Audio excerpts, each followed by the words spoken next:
कोकणातील प्रत्येक अपडेट जाणून घेण्यासाठी आजच माझे कोकणच्या सोशल मीडिया प्लॅटफॉर्मला लाईक, फॉलो आणि सबस्क्राईब करा. चिपळूणमध्ये एक षडयंत्र रचलेलं आहे. यामध्ये चिपळूणचे मोठे मोठे प्रस्थापित नेते आहेत, काही काँग्रेसचे नेते आहेत आणि यामध्ये काँग्रेसच्या जिल्हाध्यक्षही आहेत. एकूणच सगळ्या राजकीय पक्षातल्या नाराज कार्यकर्त्यांचा तुम्हाला फायदा होईल असं तुम्हाला वाटतं की ह्या पक्षातून ह्या पक्षात ह्या सगळ्याला चिपळूण शहराची जनता कंटाळलेली आहे. ज्यांनी गेले 30-32 वर्ष त्यांनी सत्ता केली, त्यांना स्वतःच्या घराच्या रस्त्यासमोरचे खड्डे बुजवता येत नाही. नमस्कार, माझं कोकणच्या निवडणुकीची रणधुमाळी या कार्यक्रमामध्ये तुम्हा सर्वांचं स्वागत आहे. आपण चिपळूण नगरपालिकेच्या सार्वत्रिक निवडणुकीच्या रिंगणात असलेल्या सगळ्या उमेदवारांची ओळख करून घेतो आणि या कॅमेऱ्याद्वारे आपण त्यांना घराघरांपर्यंत पोहोचवतो. माझे कोकणच्या दर्शकांपर्यंत हे सर्व उमेदवार पोहोचेपर्यंत आज लियाकत शाह आहेत आज आपल्यासोबत, जे नगराध्यक्ष पदाचे अपक्ष उमेदवार आहेत. लियाकत शाह, नमस्ते, स्वागत आहे तुमचं. काय सांगाल, तुम्ही गेले अनेक वर्ष काँग्रेसच्या पक्षाला चिपळूणमध्ये रुजवण्यासाठी एवढी मेहनत घेतली. माझा पहिला प्रश्न असा असेल की ज्या काँग्रेस पक्षाच्या वाढीसाठी तुम्ही एवढी अहोरात्र मेहनत घेतली, जो पक्ष वाढवलात, कार्यकर्ते वाढवलेत, अचानकपणे असं काय झालं की तुम्हाला त्या पक्षाचा राजीनामा द्यावा लागला? मुळातच गेली 15-1 वर्ष मी चिपळूण शहरात काँग्रेसचा शहर अध्यक्ष म्हणून काम करत होतो. 10 वर्ष तालुका अध्यक्ष म्हणून काम करत होतो. 2 वेळा नगरसेवकही पद भूषवलंय, उपनगराध्यक्षही पद भूषवलं. काँग्रेस वाढीसाठी शहरामध्ये तर मी चांगली मेहनत घेतलेली होती, कार्यकर्ते गोळा केलेले होते, माझे टीमवर्क होतं आणि शहर कार्यकारिणी ही होती. आता तालुक्यात देखील तालुका कार्यकारिणी ही होती. पण ज्या पद्धतीने या तालुक्यात काम करायला पाहिजे त्या पद्धतीने आमचं काम झालं नाही. आम्ही थोडं कमी पडलो. पण शहरामध्ये काँग्रेसची ताकद ही 100% म्हणजे आमच्या संघटनेच्या याच्यानुसार ताकद आहे. आणि आता ज्या पद्धतीने चिपळूण शहरामध्ये राष्ट्रवादीचं विभाजन झालं, शिवसेनेचं विभाजन झालं, ह्या विभाजनामुळे काँग्रेस ही एक संघ होती आणि काही जुने निष्ठावान म्हणत काँग्रेसवाले होते, पण ते कधी पक्षाच्या कार्यक्रमात येत नाही. 6-6 वर्ष 8-8 वर्ष पक्षाच्या कार्यालयात आलेले नाही, कुठची मीटिंग अटेंड नाही केली आणि अशी लोक तिकीट वगैरे मागायला लागली. आता जो माझ्यावरती प्रकार घडला, माझे प्रांताध्यक्ष हर्षवर्धन सटपाल साहेब यांनी 8 नोव्हेंबरला तू कामाला लाग, तुझी उमेदवारी फायनल आहे, महाविकास आघाडी जर करायची असेल तर नगराध्यक्ष पद हे काँग्रेसला येईल. कारण लोकसभेमध्ये आम्ही शिवसेनेचे माजी खासदार विनायक राऊत यांचं काम केलं होतं. तालुका अध्यक्ष वेळेला ही सीट शरदचंद्रजी पवार गटाकडे गेली होती, त्यांचंही काम केलं होतं. त्यामुळे नगराध्यक्ष पदाला क्लेम हा काँग्रेसचा असणार. अच्छा. कारण पंचायत समिती, जिल्हा परिषद मध्ये आम्ही जास्त लढू शकत नव्हतो, आमची ताकद कमी होती. लोकसभेला त्यांना मदत केली, राष्ट्रवादीनं केली, त्याच्यामुळे शहराचा नगरपालिकेचा हा नगराध्यक्ष काँग्रेसला संधी मिळायला पाहिजे. पण मग असं ह्या भानगडीमध्ये असं काय झालं की अचानक निवडणुकीच्या तोंडावर हे सगळं राजकारण कसं काय झालं? मुळातच मला जी माहिती मिळाली की 1-1.25 महिने अगोदर चिपळूणमध्ये एक षडयंत्र रचलेलं आहे. यामध्ये चिपळूणचे मोठे मोठे प्रस्थापित नेते आहेत, काही काँग्रेसचे नेते आहेत आणि यामध्ये काँग्रेसच्या जिल्हाध्यक्षही आहेत. पण ज्या एबी फॉर्म मध्ये तुमच्याकडून चूक झाली तर तो एबी फॉर्म सुधारणा करून परत ज्या वेळेला कार्यालयात द्यायची वेळ आली त्यावेळेला सोनलक्ष्मी घाव तुम्हाला दुसरा एबी फॉर्म देत होत्या असं त्यांचं म्हणणं आहे. पण तुम्ही तो नाकारला आणि तुम्ही त्याच्यापूर्वी एक अपक्ष फॉर्म भरला होता ज्याच्यामुळे ते खराब झाल्या. मुळातच आपण गेले अनेक वर्ष राजकारणात पत्रकार म्हणून बघताय, मुळातच एबी फॉर्म हा एकाला दिला जातो, दोघांना दिला जात नाही. मुळातच ह्यांनी हे सर्व गेम बनवलेली होती, प्लॅनिंग आणि षडयंत्र होतं. एबी फॉर्म दुसऱ्याला द्यायचा संबंधच नव्हता आणि ज्या माणसाला दिला तो काँग्रेसमध्ये राहिला, काँग्रेसमधून नगरसेवक 3 घेऊन शिंदे गटात गेलेला, अशा माणसाला मॅडमने एबी फॉर्म दिला. खरं म्हणजे ही फार मोठी चूक आहे आणि त्यांना कोणीतरी मिसगाईड केलेलं असेल किंवा त्यांच्यावर काहीतरी दबाव आले असेल की इथल्या चिपळूणच्या प्रस्थापित नेत्यांनी त्यांनाही या शहराची कल्पना नाही, शहरामध्ये काय परिस्थिती आहे, शहरामध्ये कोणतं राजकारण चालतं. कारण चिपळूण हे शहर असं एक आहे की हिंदू मुस्लिम सर्व धर्मीय ऐक्याचं प्रतीक आहे. बरोबर. त्याच्यामुळे ते काहीतरी मिसगाईड झालं आणि त्यांनी फार मोठी पक्षाची हानी केली की लियाकत सारखा इमानदार प्रामाणिकपणे निष्ठेने गेली जे काम करत आहे, पक्षासाठी आर्थिक तोटाही करतोय, स्वतःचे पदाचे पैसे खर्च करून पक्ष वाढवतोय, संघटना वाढवतोय, अशा माणसाचा त्यांनी जो विश्वासघात केला. त्यामुळे चिपळूणची सर्वसामान्य जनता मनामध्ये त्यांच्या चीड आहे की याच्यावरती अन्याय झालेला आहे, याच्या विरुद्ध आपण आवाज उठवला पाहिजे, याला साथ दिली पाहिजे. ही जनतेमध्ये आता फिरताना बघतोय ती भावना निर्माण झालेली आहे की या कक्षाच्या पाठीमागे सर्वसामान्य जनता आता पूर्ण ताकदीनिशी उभी राहणार आहे. आता लियाकत शान बरोबर काँग्रेसचे नगरसेवक म्हणून जे हाताचं चिन्ह घेऊन पुढे येत आहेत, मग ते जर तुमच्याबरोबर असतील तर मग ते नगराध्यक्ष म्हणून तुमचा प्रचार करणार की अन्य कोणाचा करणार? 100% ते माझाच प्रचार करणार. कारण की त्यांना नगरसेवक बनवण्यासाठी, त्यांना तिकीट मिळवण्यासाठी आणि त्यांच्यासाठी मी स्वतः मेहनत घेत आहे की ते माझे नगरसेवक आहेत, माझे निष्ठावान कार्यकर्ते आहेत, मला मानणारा वर्ग आहे. मी त्यांना निवडून आणण्यासाठी प्रयत्न करणार आहे. मुळातच काँग्रेसचं तिकिटात उमेदवार सुचवलेली यादीच माझी आहे. ह्यांनी आम्ही त्यांना एबी फॉर्म दिल्यानंतर, नगरसेवकांची निवड फायनल झाल्यानंतर, नंतर माझ्याशी जो विश्वासघात केला त्याच्यामुळे हा प्रसंग चिपळूणवरती आला. नाहीतर ते नगरसेवक आमचेच होते आणि मी त्यांचाच होतो. पण आता मी अपक्ष आहे. आता मला कोणत्याही पक्षाचं चिन्ह किंवा मदत नाही. सर्वसामान्य जनतेनं जी आता मी आज फिरतोय, सकाळपासून बघतोय, तर चिपळूणची निवडणूक ही सर्वसामान्य जनतेने स्वतःच्या हातात घेतलेली आहे. चिपळूणच्या जनतेला इथले प्रस्थापित जे नेते आहेत, जे गलिच्छ राजकारण, वीट लोकांना त्या राजकारणाची आता एवढी चीड आलेली आहे की ह्या पक्षातून ह्या पक्षात, ह्या सगळ्याला चिपळूण शहराची जनता कंटाळलेली आहे. आज योगायोगाने आज संविधान दिवस आहे.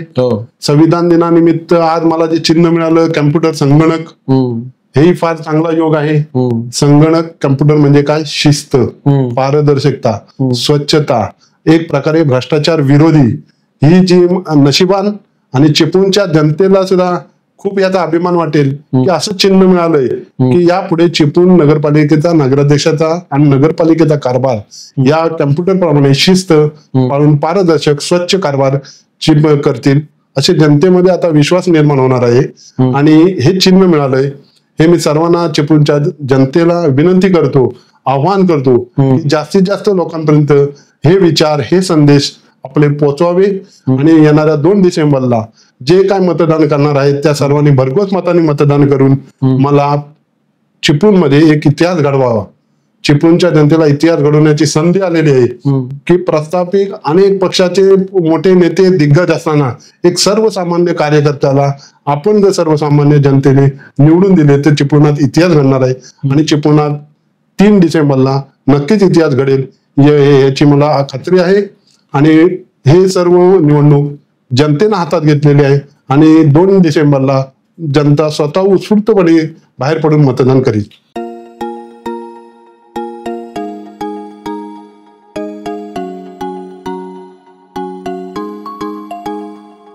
लेखक भाई, मला सांगा, चिपळूणच्या रचनेबद्दल कसा तुमचा अभ्यास आहे? पूर्ण शहरामध्ये नगराध्यक्ष पदासाठी किती उमेदवार आहेत रिंगणात आणि त्यांना मतदान करणारे मतदार किती आहेत? कसं आता इथं वेगवेगळे पक्ष आहेत, युती आहेत, अपक्ष आहेत. 100च्या आसपास जवळ नगरसेवक उभे आहेत. आता कसं असं थेट नगराध्यक्ष जनतेतून असतो. त्याच्यामुळे असं नाही की नगरसेवक भाजपचा आहे म्हणून तो नगराध्यक्षाला त्यालाच दे किंवा दुसऱ्याला दे. कोणालाही मतदान देऊ शकतो नगरसेवक किंवा त्याचा मतदार. संपूर्ण शहरात जनताही मतदान करणार आहे. आता मी अपक्ष असल्यामुळे मला एक फायदा चांगला झालाय की भाजपमध्ये काही नाराज गट आहे, शरदचंद्रजी पवार गटात काही नाराज गट आहे की त्यांचं नेतृत्व त्यांना मान्य नाही किंवा तिकीट जे उभे आहेत त्यांच्यामध्ये असंतोष आहे की त्यांच्याकडे जे नगराध्यक्ष पदाचे दावेदार होते यांना डावलून परस्पर उमेदवारी जाहीर केलेली आहे. तो नाराज लोक आहेत त्यांच्यात. पण तसेच अजित पवार गट आहेत, त्यांना नगराध्यक्षाचं उमेदवार मिळाला, त्यांना संधी दिलेली नाही, त्यांना शांत बसायला लागलं. तसेच शिंदे गटाचे पण नाराज कार्यकर्ते आहेत. भाजपमध्ये तर एकूणच सगळ्या राजकीय पक्षातल्या नाराज कार्यकर्त्यांचा तुम्हाला फायदा होईल असं तुम्हाला वाटतंय? 100%. कारण ते माझ्या मागे ठाम उभे राहतील. त्यांना एक चिपळूणला नवीन चेहरा, नवीन दिशा देणारा, विकासाकडे घेऊन जाणारा. कारण ज्यांनी गेले 30-32 वर्ष त्यांनी सत्ता केली, त्यांना स्वतःच्या घराच्या रस्त्यासमोरचे खड्डे बुजवता येत नाही, ती गल्ली रुंद करता येत नाही, इमारत 10 वर्ष काम चालू आहे त्या इमारतीचं. काय विकास करणार? कुणाबद्दल बोलता तुम्ही? जे आणि नगरपालिकेत गेले 30 वर्ष सत्ता जी चालवली, जो कारभार केला, त्यांच्याबद्दल मी बोलत आहे. हे पर्यटन निधी आला, तुम्ही गोळकोटला जाऊन ते बांधलेलं मड बघा. रामतीर्थाच्या इथं बांधलेले ते मड बनलंय, टॉवर बनवलाय, काय पर्यटनाच्या निधी फक्त कॉन्ट्रॅक्टरांचे खिशे भरायचे.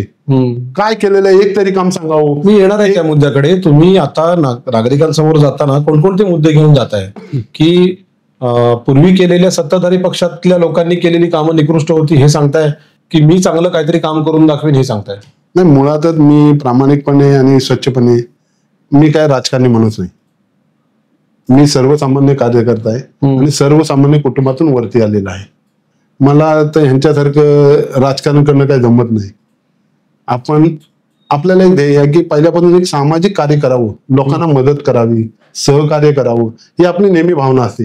त्यातूनच आम्ही राजकारणात आलो, निवडणूक लढवली, जिंकलो.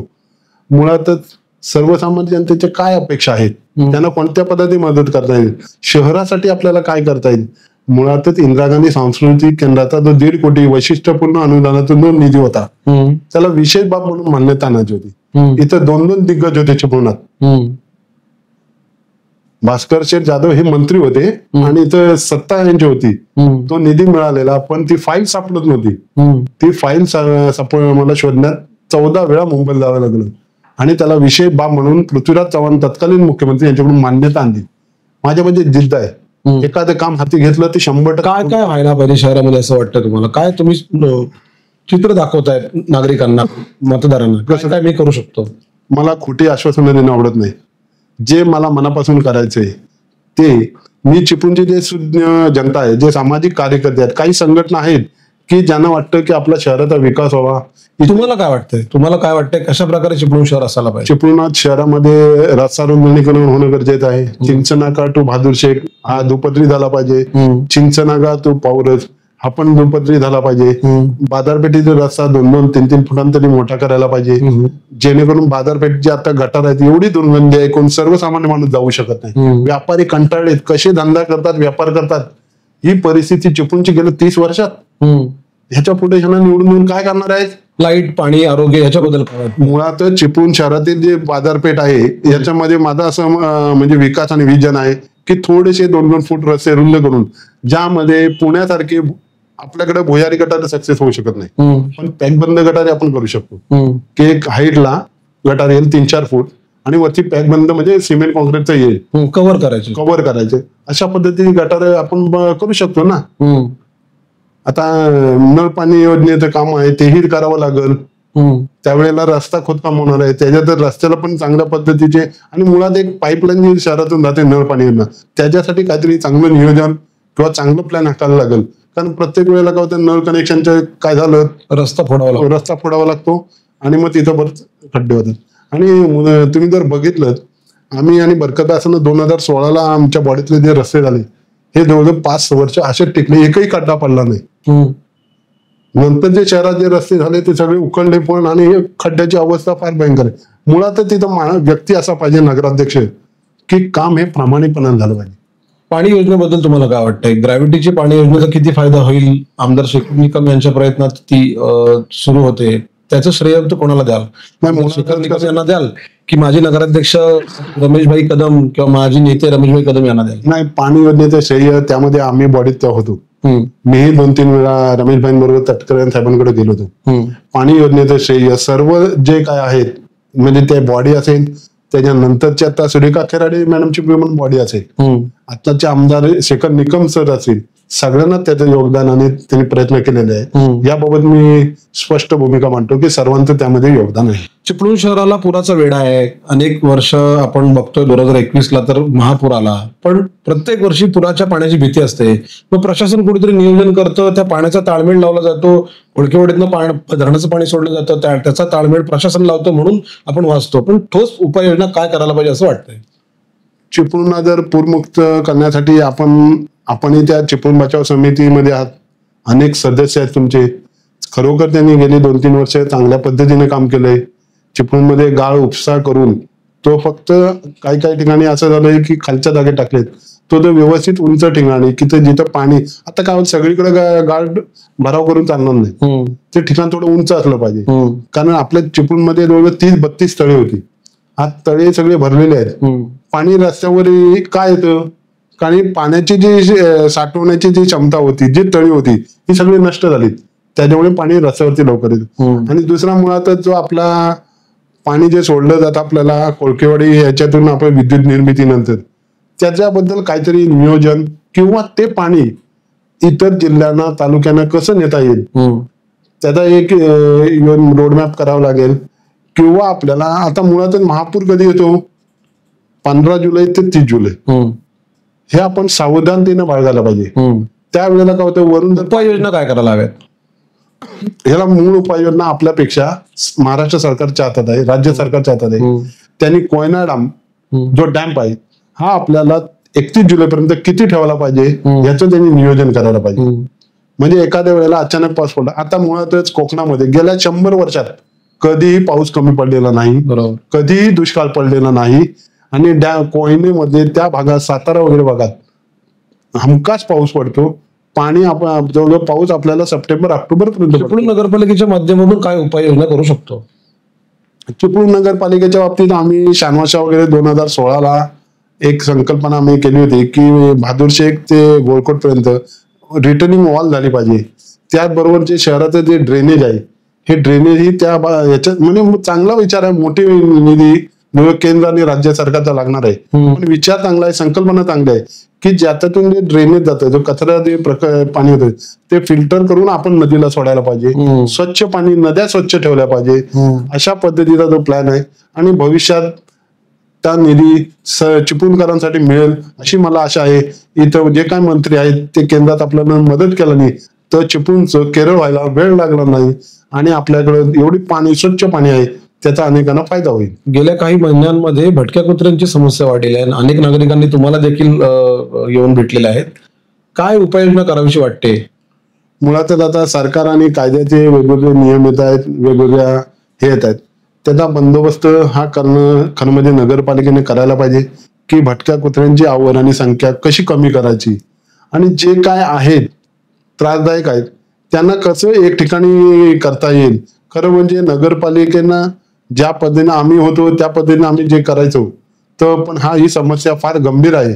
कारण अनेक नागरिकांना त्याचा त्रास सहन करावा लागतोय. त्याच्यासाठी काहीतरी नियोजन सर्वसामान्य जनतेला आणि त्या जे प्रेमी लोक आहेत त्यांनाही विश्वासात घेऊन काहीतरी आपण चांगला तोडगा काढायला पाहिजे. तुम्ही नगराध्यक्ष झाल्यानंतर पहिलं काम कोणतं कराल शहर विकासासाठी? माझं सगळ्यात पहिलं स्वप्न आहे चिंचनाका ते बहादूर शेख हे रस्ता दुपदरीकरण झालं पाहिजे. चिंचनाका ते पौरस हे रस्ता दुपदरीकरण झाला पाहिजे. जो महाराष्ट्र हायस्कूल हा जो रस्ता झाला याचं खरं पहिलं म्हणजे आर्थिक तरतूद बजेट आणि ती संकल्पना ही मी केली होती. कारण सिमेंट कॉन्क्रीटचा रस्त्याला काय आम्हाला तेव्हा निधी मिळत नव्हता. त्यावेळेला नंतर आलेला नगराध्यक्ष सुरेखाताई खराडेंनी तो रस्ता केला. ही संकल्पना माझी होती. आता जो मुरादपूर ते पेटमाप रस्ता आहे याचा 2016ला जो सर्व्हे झाला पहिला सर्व्हे शानवाशा आणि आम्ही कंपनी आणून केलेला तेव्हापासून आम्ही तो पूल व्हावा. कारण भविष्यात एक 5-10 वर्षानंतर जी ट्रॅफिक समस्या आहे ही आपल्याला कसं आहे शहरामध्ये ट्रॅफिकची समस्या ही फार गंभीर होत जाणार आहे. बरोबर. कारण लोकसंख्या वाढते, येणाऱ्यांचा ओढ वाढलेला आहे, शहराच्या अवतीभोवती जास्त बिल्डिंग होत आहेत. नुसतं शहरांना शहराची खेडी वालोपे म्हणा कामते म्हणा असंख्य बिल्डिंग होत आहेत. त्या ट्रॅफिक समस्यासाठी आपण जे अंतर्गत रस्ते आहेत डीपी मधले सगळेच काय रस्ते एकाच वेळेला करू शकत नाही. पण 2-4 रस्ते असे रस्ते करायचे की ज्याने शहराची ट्रॅफिक समस्या सुटेल. उदाहरणार्थ तुम्ही गेलात ना बाजारपूल ते खाली एनरॉन ब्रिज एक रस्ता आहे डीपी मध्ये म्हणजे मच्छी मार्केटच्या मागच्या बाजून गेलेला. हे असे रस्ते करणं फार गरजेचं आहे. अंतर्गत रस्ते वाढवायला पाहिजे. अंतर्गत रस्ते वाढवले तर ट्रॅफिकची समस्या कमी होईल आणि चिपळूणचं लोक पण बदलेल. आकर्षण पर्यटनासाठी आपल्याला सुद्धा गांभीर्याने विचार करायला लागेल. लियाकत शाह आहेत आपल्यासोबत, अपक्ष उमेदवार आहेत, काँग्रेसमधून नुकतेच ते बाहेर पडलेले आहेत. त्यांच्यासोबत 10 नगरसेवक आहेत ते तुमचा आता प्रचार करतायत. मला सांगा आता अपक्ष उभं राहून तुम्हाला जी निशाणी मिळालेली आहे तुमचा प्रचार सुरू आहे, 10 नगरसेवक तुमच्या सोबत आहेत. नगराध्यक्षाच्या पदावरची जी बाकीचे उमेदवार आहेत त्या उमेदवारांपैकी जास्त चॅलेंजिंग उमेदवार तुम्हाला कोण वाटतंय? नाही मुळातच आज मी जे शहरामध्ये फिरतोय चॅलेंजिंग असं काय वाटत नाही. आणि जे चेहरे आहेत त्यामध्ये लोकांना त्यांच्यात काहीतरी कमतरता वाटते. जे उभे आहेत काय कमतरता वाटते? ते सर्वसामान्य जनता सांगू शकते की काहीतरी कमतरता आहे, त्यांना नवीन चेहरा पाहिजे, की नगराध्यक्ष हा सर्वसामान्य जनतेत मिसळणारा पाहिजे. जनतेने फोन केला. आता तसं बघायला गेलं तर रमेशभाई कदम यांच्या भास्करशिव जाधव यांच्या पाठिंब्यानुसार उभे आहेत. राजू देवडेकर हे विनायक राऊतांच्या पाठिंब्याने उभे आहेत. त्यांना त्यांच्या पक्षाचा उभाटाचा पाठिंबा आहे. जरी तो एक पक्ष असला तरी त्यांनी तो असं जाहीर केलेलं आहे की ते आमचे उमेदवार आहेत. उमेश सकपाळ महायुतीचे उमेदवार आहेत. काल उदय सामंत देखील सांगून गेले की शेखर निकमचा गट देखील, अजितदादा पवारांचा गट देखील त्यांना मदत करेल. मग अशा वेळेला तुम्ही एकाकी पडणार की अन्य कोणाला तुम्ही ऐन वेळेला सहकार्य करणार? आम्ही कोणाला सहकार्य करणार नाही, बाकीचे लोक आम्हाला सहकार्य करणार. बर. कारण चिपळूणचं राजकारण आणि दिशा ही वेगळ्या दिशेने चाललेली आहे. नेत्यांना लोक, सर्वसामान्य जनता कंटाळलेली आहे. गेले मी 30 वर्ष बघतोय, ज्या शिवसैनिकाने संघर्ष केला त्याच माणसाला स्वतःसाठी आघाड्या करून त्यांना मतदान करायला सांगतात. जो कट्टर शिवसैनिक आहे, उद्धव बाळासाहेब ठाकरे आणि बाळासाहेब ठाकरेंना मानणारा वर्ग हा कदापि सहन करणार नाही आणि त्यांना मतदान करण्याची इच्छा नाही. हे नेते पुढारी जबरदस्तीला आपल्या कार्यकर्त्यांना बळी देण्याचं किंवा भाग पाडतायत किंवा त्यांच्या मनाविरुद्ध करतायत. तुम्ही ज्या पद्धतीने शहरात फिरल्यानंतर तुमच्या लक्षात येईल काय चाललेलं आहे. नेते स्वार्थासाठी काही करतायत, कार्यकर्त्यांचे बळी देत आहेत आणि कार्यकर्त्यांना आणि सर्वसामान्य मतदारांना मतदान करायला सांगतायत. या गोष्टीची सर्वसामान्य जनतेमध्ये चिड आहे. वेळ झाली आता इथे थांबण्याची. माझं कोकणच्या माध्यमातून अनेक उमेदवारांना आपण आपल्या समोर आणत असतो. लियाकत शाह आहेत सोबत नगराध्यक्ष पदाचे उमेदवार. शहराचा कायापालट करणार, रस्ते रुंदी करणार अशी स्वप्न त्यांनी नागरिकांना दाखवलेली आहेत. जाता जाता नागरिकांना काय आवाहन कराल थोडक्यामध्ये? मी थोडक्यामध्ये संगणक हे चिन्ह मला मिळालेलं आहे. 7 नंबर शेवटचं बटन संगणकाच्या समोर दाबून 2 डिसेंबरला जास्तीत जास्त मतदान करावं हे सर्वांना मी विनंती करतो. आणि प्रचाराच्या या माध्यमामध्ये 4 दिवस राहिल्यामुळे मी सर्वसामान्य मतदाराच्या शेवटच्या टोकापर्यंत आपण पोहोचू शकत नाही. आत्ताचे युग हे व्हॉट्सअप, फेसबुक, ट्विटर, इंस्टाग्राम याचं आहे. यातूनच मी आपणा सर्वसामान्य चिपळूणच्या जनतेला आव्हान आणि विनंती करतो. या माध्यमातून मी आपणापर्यंत पोहोचण्याचा प्रयत्न करीत आहे. कारण चिपळूणमध्ये जवळजवळ 30,000 घरं आहेत आणि जवळजवळ लोकसंख्या तर फार मोठी आहे, 60-70-75 आहे. 42,000 मतदार आहे. कोणताही माणूस किंवा कोणताही व्यक्ती 4-5 दिवसात पोहोचू शकत नाही. तेव्हा सर्व जनतेने माझ्याही भावना कळून घ्याव्यात. जरी त्यांच्यापर्यंत पोहोचलो नाही तरी माझे जे कार्यकर्ते आहेत किंवा मतदार त्यांच्यापर्यंत पोहोचतील. माझे जे काय अपक्ष म्हणून विचार आहेत ते तुमच्यापर्यंत पोहोचवतील. सर्वसामान्य जनतेने 2 तारखेला जास्तीत जास्त मतदान करून माझा विजय निश्चित करावा ही सर्वांना मी विनंती करतो. आणि तुम्हाला अपेक्षित असणारा भावी नगराध्यक्ष जो तुमच्या मनात आहे, मनासारखा आहे, तुम्ही कधी त्याला ए लियाकत, ए शाह जे प्रेमाने हाक मारता असाच राहील. कोणताही त्याला घमेंड, गर्व काही येणार नाही. कोणाच्या बंगल्यावर आणि कुठं कोणाला जाण्याची आवश्यकता लागणार नाही. मी रस्त्यावरील माणूस आहे, रस्त्यावरच फिरणार आणि कायम स्वाभिमानाने लढणार. आणि मी लढणारा कार्यकर्ता आहे आणि माझ्यावर अन्याय झालेला आहे. या अन्यायाविरुद्ध आवाज उठवणं हे माझं काम होतं. मी आवाज उठवलेला आहे.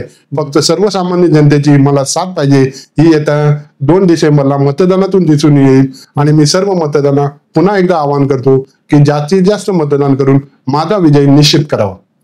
माझं कोकणच्या माध्यमातून नगराध्यक्षपदचे पहिले अपक्ष उमेदवार आज आपल्या समोर आलेले आहेत. प्रशासनातर्फे विनंती करण्यात येत आहे की प्रचार करताना कोणत्याही प्रकारच्या आचारसंहितांच्या सूचनांचा भंग होणार नाही याची काळजी घ्यावी. 2 तारखेला मतदानासाठी सर्वांनी बाहेर पडा आणि मतदान करा या आवाहनासोबत इथे थांबूया. पाहत राहा फक्त माझे कोकण.